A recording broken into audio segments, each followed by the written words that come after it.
In occult thought, the number one is the first spark in the dark, the undivided source from which all other numbers, beings, and worlds spill out. It stands for the hidden one, pure existence, stirring in the void, the first flash of creation rising from the black zero of nothingness. As the point of beginning, one is a seed that holds all other numbers inside it. It is the silent unity that hides beneath every kind of diversity. For many traditions, it is the absolute Godhead, the unseen center of the cosmos. So one becomes the sign of the lone, transcendent power behind all gods and forms, the single presence that moves everything yet remains itself untouched. In modern occult numerology, one is read as the first pulse of divine world, the original thrust of will, the birth of self-awareness standing at the top of the invisible hierarchy. In Kabbalah, one is linked with Keter, the crown at the summit of the tree of life. Keter is the hidden head, the secret will of God, the first almost unknowable urge to create. Hermetic and alchemical writings tie one to a primal force called the first cause, or Mercurius, a subtle, shape-shifting power that stands behind all change and binds all opposites inside one living mystery. Thus, one is rarely treated as a dry numeral. It appears as the one God, the one mind, the Prima Materia, the lone thing from which all things flow and to which they can return. In alchemy, this single principle comes before every split, before sulfur and mercury, male and female, light and dark. These opposites are cut from its body and later rejoined, but one comes first, like a shadowless dawn before day and night exist. Occult numerology and practical magic pull this down to the human level. Here, one is naked selfhood, the sharp point of initiative, the concentrated will that begins any ritual or work of power. In modern esoteric systems, tarot, astrology, numerology, one keeps these older meanings and adds a psychological face, individuality, leadership, independence, and the raw drive to start. This is the echo of its deeper role as first cause, center, and axis. In tarot, one belongs to the magician and the aces. These are images of focused will, the first conscious act that channels invisible force into visible reality. The Greeks spoke of a single supreme god or nous, mind, older than the stars, standing outside the visible world, yet giving birth to it.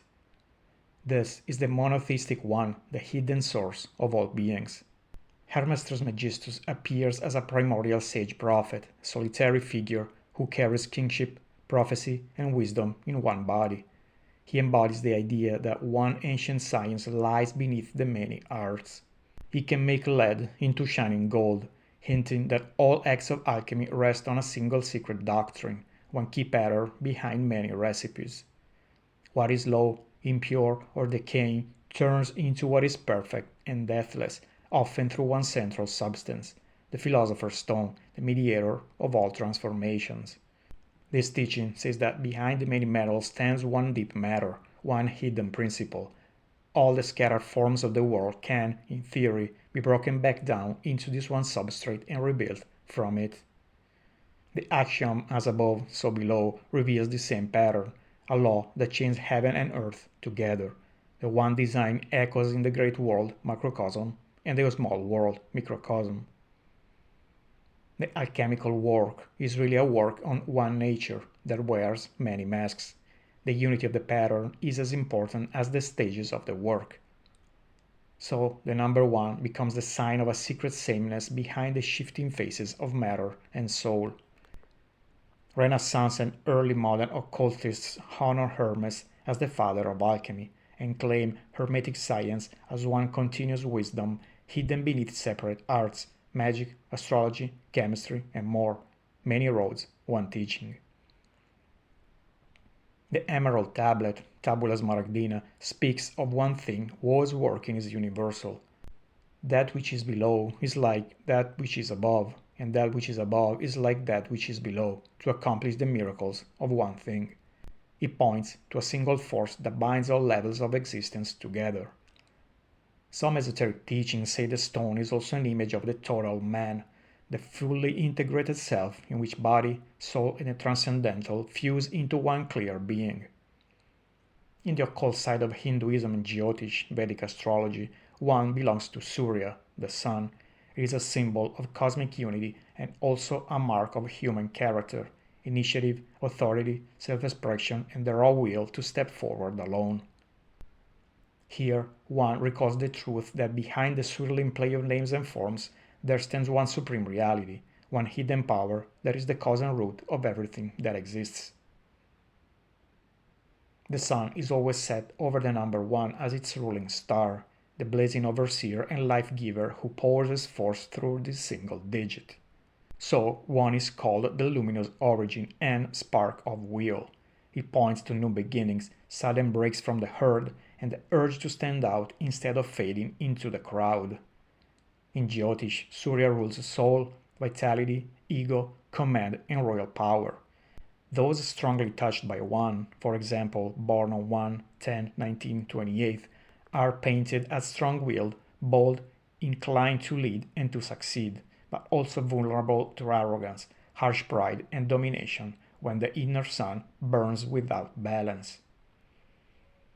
For such number one souls, the hidden lesson is the right use of power, learning humility, shifting from self-worship to guardianship, and bending personal will to a higher law, the Dharma, instead of raw desire.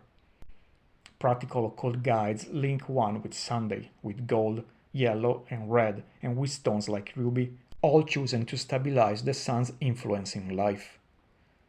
On a deeper level, the number one whispers of inner unity, drawing scattered wands into one focused aim, and aligning the small self with the single truth that threads through all beings and binds the universe together. The occult path of a strong one is the drama of the sun inside the soul, the birth of a separate I, its craving to rule and outshine, its training in responsibility, and finally its surrender into a clear light that stands as a steady axis amid the rise and fall of events. The sun and one are often tied to the Manipura chakra at the solar plexus, where fire digests food and will digests experience. Here live our instincts for power, defense, and self-assertion. Occult work with one aims to purify and strengthen this fiery center so that will becomes steady and radiant rather than violent, shaky, or cruel. From this angle, usual advice to one people includes sunrise rituals, hymns and mantras to Surya, and disciplined forms of self-expression that train the will instead of letting it run wild. But one has its shadow. Its light can turn to tyranny, freezing isolation, and a kind of occult solipsism. Only I exist, only I matter. This reflects a wounded or afflicted son in a birth chart, a king cut off from his kingdom. The deeper occult meaning of one is far more than simple leadership. It is the entire story of the sun within, how an individual is born, seduced by power, schooled by consequence, and finally led to lay down the false crown and stand as a calm, bright witness, one unshakable center in the storm of existence.